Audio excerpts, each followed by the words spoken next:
Hello, everyone. Today I want to give you an idea about how to put together a copyright page and what you might want to put on it. Now, chances are, if you are just putting together a manuscript and getting it ready to send, say, to a publisher or to an agent, you're not going to need the copyright page. They're going to, if they publish your book, they're going to create that in the printed version of your book, and it will have all their standard boilerplate information on it. So this isn't necessarily something you need to do if you're just in the process of submitting pieces. And in fact, if you're doing that, you don't want to be putting a copyright symbol anywhere on your pieces. It will just make you look like an amateur. And my whole point in all of these videos is to try to help you put your best foot forward when it comes to delivering a manuscript that has the standard conventions that publishers want. So in this case, I'm doing this for you who may be self-publishing, and you're going to need to put a copyright page into that self-published book because you're going to want to have that copyright information in that if you're going to self-publish and put it out into the world either electronically or in print.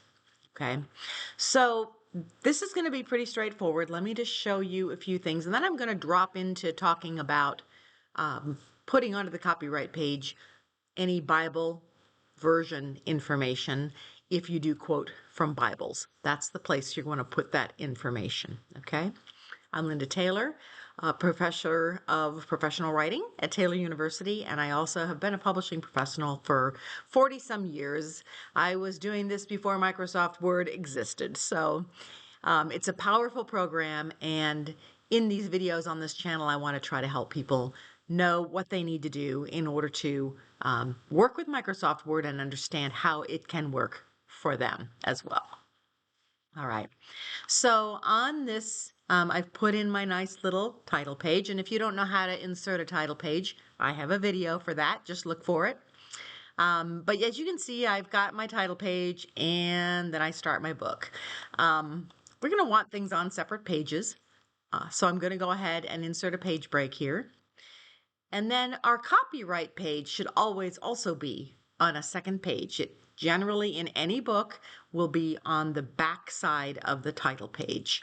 And so we're going to head and insert a page break there too, so that I can start here with my copyright page.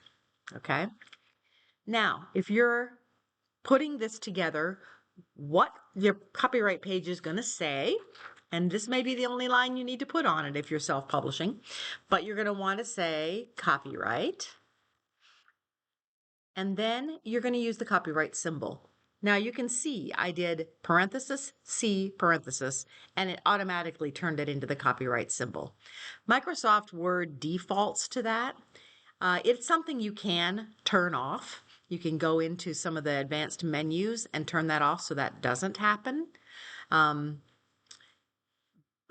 the default does do it. So yay, it's done. But if for some reason you do parenthesis, C, parenthesis, and you don't get that symbol, you can find it by going to the Insert tab, and way over here to the right under Symbol, you can take a look at the various symbols that are not part of our regular alphabet, but are things that you can insert. So there's some mathematical things in here. There are several menus of different things, and then there are, for instance, if you're looking for that accent aigu that is in French, I use that often when I have to type the word resume for my students. So as you can see, this is where all of that is. In this case, we're going to pick up the copyright symbol. And it happens to be right here in my recently used symbols, and so I'll just pick it up from there and insert it. And then say close, and you'll see that it's inserted the copyright symbol. Okay, so after you've done that, you're going to want to put the date of the publication. I'm right at the end of 2023 now, and I'm guessing, okay, my book is probably not going to be ready till 2024, so I'm going to go ahead and put copyright 2024, and then who's holding the copyright? which is probably you. All right, you as author. All right, so copyright, this is the piece that then protects you, right? Because you're putting this information out now into the world in your self-published book, and you want to show the copyright. Now, you might pick up the standard line. I picked this up from Googling that all rights reserved line. I'll just go ahead and kind of fix that here because it picked up its own parameters from when I copied it. But this is not a bad thing to have in your copyright page. All rights reserved. This is the standard line. You see it in just about every book, and this is part of the U.S. copyright law. And so find that and pop that into your copyright page as well. And in many ways, you may be done. This may be all that you need to do to have your copyright page. And then from there, you would move on into the text of your book. But do keep this on a separate page. All right, now I want to show you one other thing. If you are someone who has written a nonfiction book, potentially, let's say it's about prayer, or you wrote a Bible study and you've quoted Bible verses. Chapter 8 of my book, Pathway to Publication, that has a lot of this information in there, goes into some detail about what you need to be thinking about when you're quoting Bible verses. Here, I'm just going to give you a couple of quick pieces to know to put in when you are using scripture and quoting from it. Now, publishers of Bibles are very nice to all of us. They require us to request permission to quote their material. In fact, almost every single Bible on its own copyright page will have some information that says how you quote it, and then it would also have some parameters. Most of the time I've seen that it says you can't quote more than 500 verses in a single work. That's a lot of verses. You're probably not going to pass that threshold. It does have a couple caveats though. You can't quote an entire book of the Bible, even if it's under 500 verses. And the quotation of the verses can't go beyond a certain percentage of the entire work that you're creating. So for instance, if you tried to, say, take the whole book of Jude and quote it, and then maybe put in some questions or some devotional thoughts, that would not fly because you can't have permission to do that without asking, okay? So quoting verses is fine. Now thinking about as you're writing your book and you've decided to quote a verse, always determine and be very careful to put in the correct reference and then always put in the version that you're quoting from. So the NLT, NIV, whatever it is. And especially if you're quoting from a lot of different versions throughout.